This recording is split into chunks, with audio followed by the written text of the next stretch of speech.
body bags where horror lies. Now take my bitch. She won't complain about shit cause she's my hoe. She don't belong to a trick, so when you fuck her and give her all your cash, I get paid.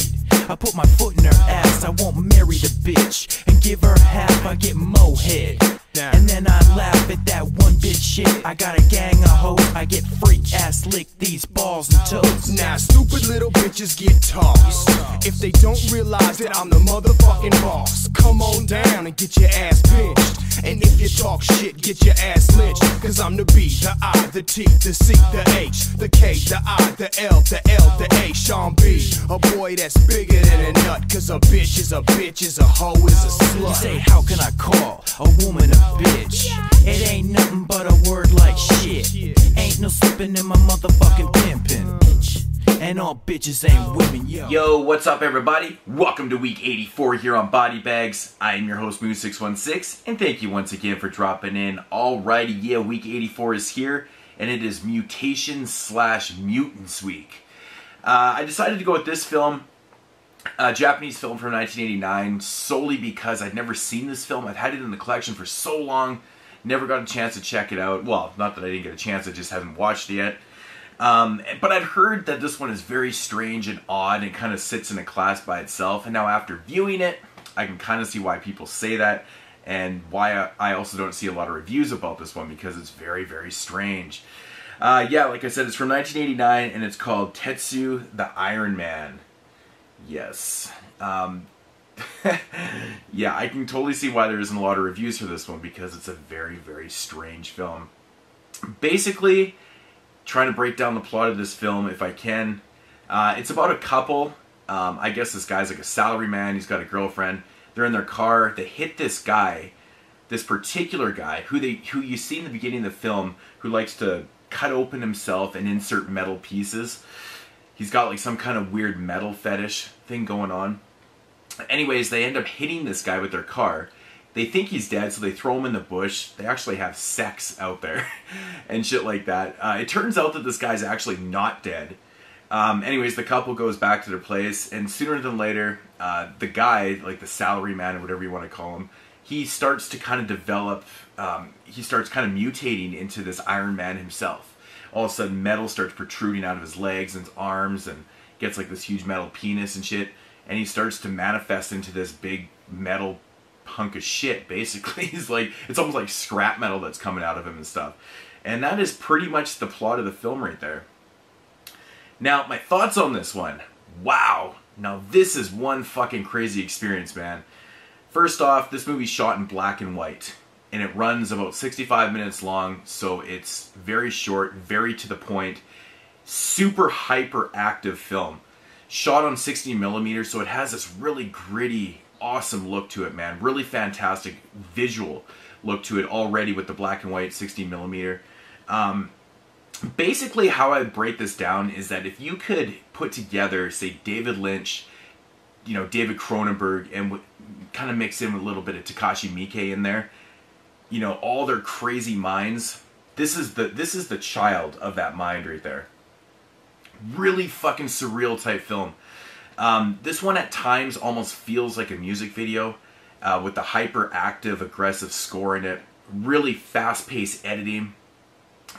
There's basically no dialogue in this one at all. There's maybe like 10 or 12 lines throughout the film that kind of fill in the story a little bit. But basically it's this guy kind of mutating throughout the whole film. And, you know, he's kind of mutating into this metal man.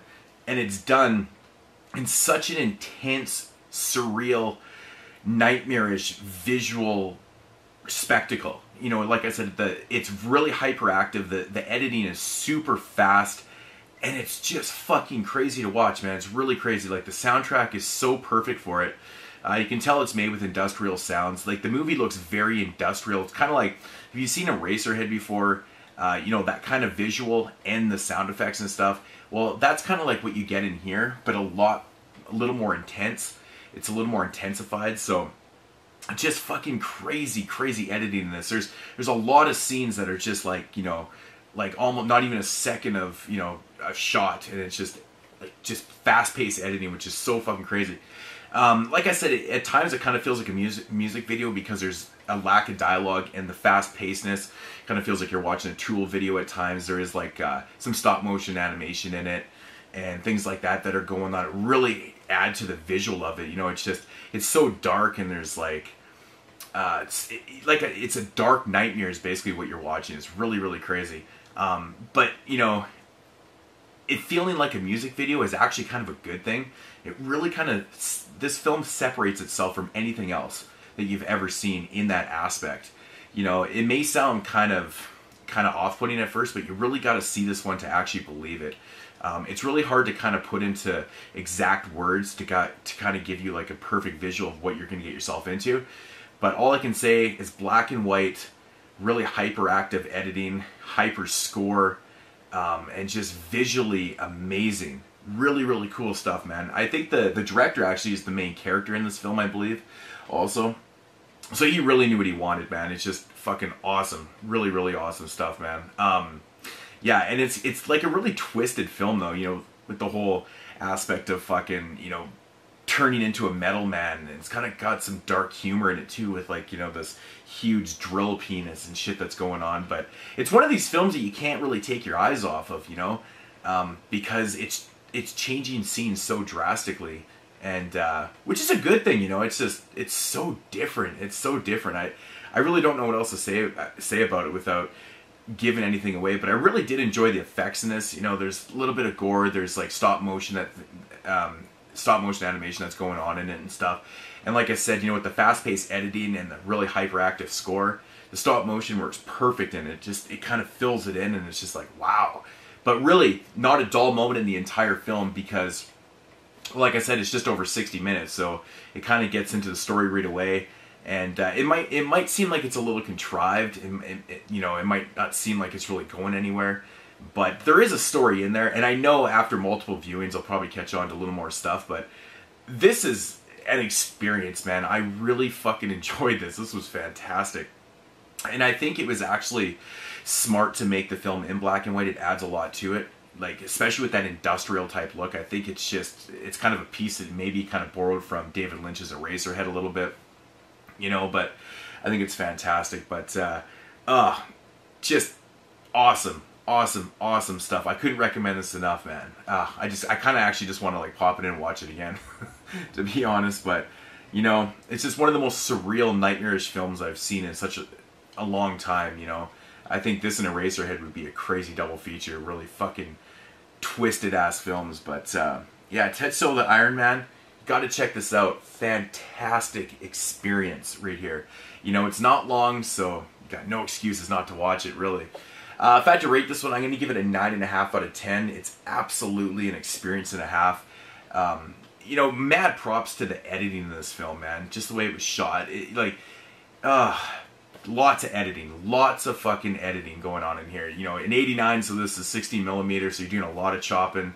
This is not digital, so a lot of work was put into this, but visually outstanding. Tetsuo the Iron Man, check it out. Amazing stuff. Loved every minute of that one right there. It was so good. I don't know, I think I covered everything that I wanted to cover in it. I'm not even 100% sure. But, yeah, whatever. Check it out. It's awesome. Anyways, guys, that's going to do it for week 84 here on Body Bags. We'll be back next week, of course. And see you next week. Peace.